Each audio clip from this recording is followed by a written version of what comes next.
the perception is that middle school is an unserious place. It's somewhere you go to learn how to do the things you need to be prepared for high school.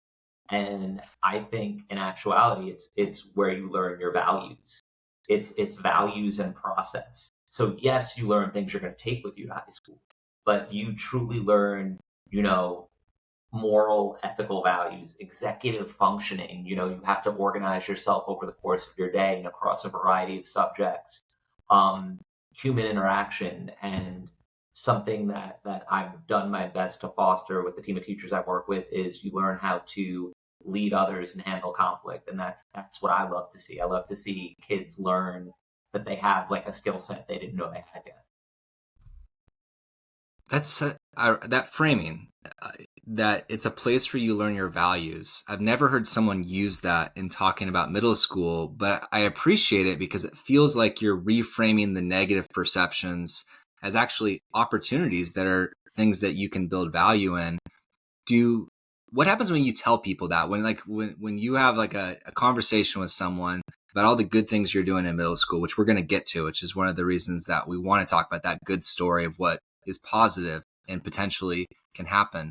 But what happens when you share with people things like that the idea that middle school is a place that you can build values, and you get a high school teacher, it kind of does a little eye roll, or elementary school teacher, because I do think that there is that negative perception of middle school in education world, and often it's a place that's not centered, and it's one of the reasons I'm excited to center today. What are the reactions you get from other folks in education?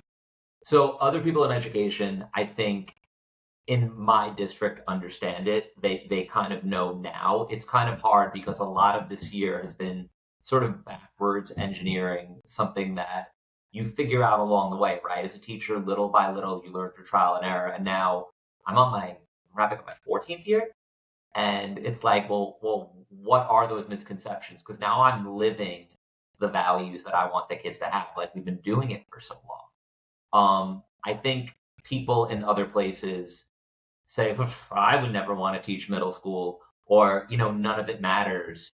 And it's funny, I'll say that at back to school matter. Like, yeah, none of this matters in the sense that a college isn't going to look at your seventh grade English grades. But the values and process you get here are going to be what make you successful when you get to a point where the grades matter for your GPA.